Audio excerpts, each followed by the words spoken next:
हरिओम श्रीराम अंबज्ञ। माझं नाव श्रीपाली वीरा प्रवीणसिंह मुंढे आहे।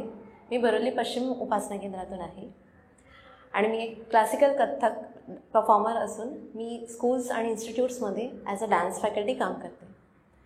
बापूच्या आकारण काढण्याचा प्रत्यय आपण सर्वच श्रद्धावान पावले पावली घेत असतो। असेच दोन गोड अनुभव मी आज तुमच्या सर्वांबरोबर शेअर करू इच्छिते। पहिला अनुभव हा माझ्या लहान मुलीचा आहे आणि हा काळ कोविडचा इनिशियल काळ होता, जेव्हा लॉकडाऊनचे खूप रिस्ट्रिक्शन्स कडक होते। बाहेर जाण्यावर येण्या जाण्यावर खूप बंदी होती। अशाच एका दिवशी अचानक तिने माझ्याकडे रात्री 10:30 वाजता कच्ची कैरी खायची आहे म्हणून हट्ट धरला।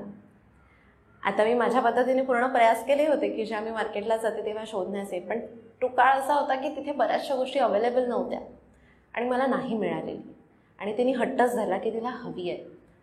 तर मी तिला सांगितलं, आता मी कुठून आणणार, तू एक काम कर, तू बापूकडे जा आणि बापूंना सांग की तुला कैरी हवी आहे।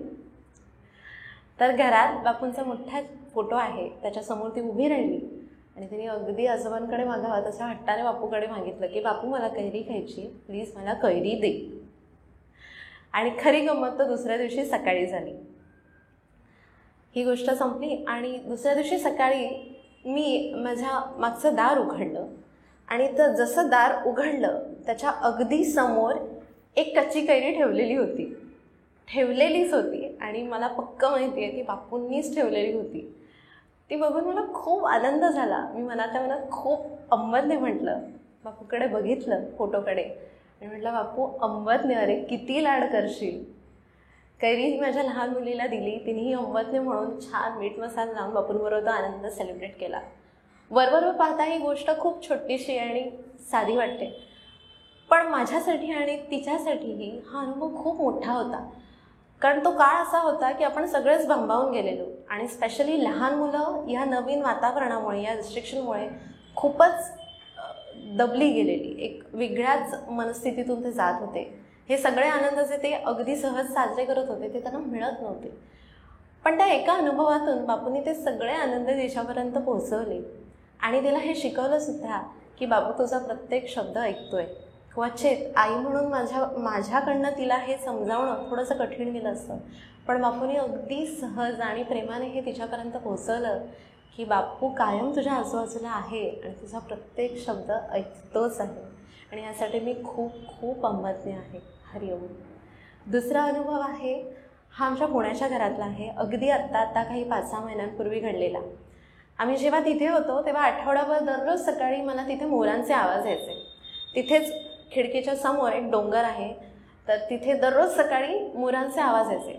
तर मी एक दिवस सहज बापूंना म्हटलं, बापूंच्या फोटोकडे बघून म्हटलं की बापू दररोज मोरांचे आवाज येतात पण एक पण मोर दिसत नाही, मला मोर बघायचे। आणि दुसऱ्या दिवशी सकाळी नेहमीप्रमाणेच मोरांचे आवाज येत होते म्हणून मी सहज खिडकीतून बाहेर बघितलं तर मला काहीतरी त्या डोंगराच्या पायथ्याशी हलताना दिसलं।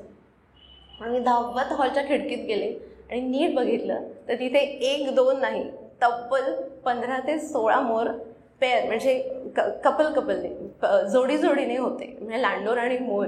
आणि मी ते बघून इतकी खुश झाले की पुन्हा बापूकडे बघितलं, म्हटलं अरे मी एकच मोर दाखवायला सांगितलेला आणि तुम्हाला एवढे दाखवलेस। तर मी खूप खुश झाले, अंबज्ञ म्हटलं बापूकडे बघून। पण आपलं एक असतं ना की हां इतकुसं मिळालं आहे, आता अजून थोडं। पण मी पुन्हा बापूकडे बघितलं आणि सांगितलं की बापू हाच मोर जर आपल्या सोसायटीमध्ये आला असता तर किती मजा आली असते ना, काय भारी वाटलं असतं। म्हणजे मी लिटरली तेव्हा लहान मुलांसारखे बापूंकडे हट्ट करत होते आणि मी बस एवढं म्हटलं आणि मी टर्न झाले आणि त्यातलाच एक मोर ती एक पत्र्याची वॉल क्रॉस करून उडाला आणि उडून सोसायटीच्या आतमध्ये आला।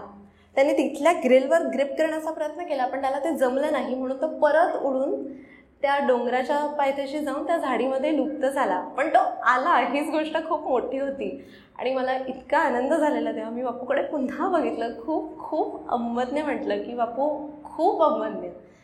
हा अनुभव मला खूप काहीतरी शिकवून गेला। बापू नेहमी म्हणतो की तुम्ही त्या परमात्म्याच्या फोटोकडे उभे राहा, त्याच्याशी गप्पा मारा, त्याच्याशी बोला, तर तुमचा प्रत्येक शब्द ऐकत असतो। आणि हो खरंच आहे, तर प्रत्येक शब्द ऐकतच असतो। बापू नेहमी सांगतात की आपला उच्चार करताना म्हणायचं की आम्ही बापूचे लाडके आहोत। हां, मी बापूची लाडकी मुलगी आहे. मी माझ्या लाडक्या बापूची लाडकी मुलगी आहे. आणि बापू खरंच खूप खूप काळजी कायम घेत असतो आणि मी त्याबद्दल खूप अंबज्ञ आहे. हरिओम श्रीराम अंबज्ञ. नाथ संवेद, नाथ संवेद, नाथ संवेद.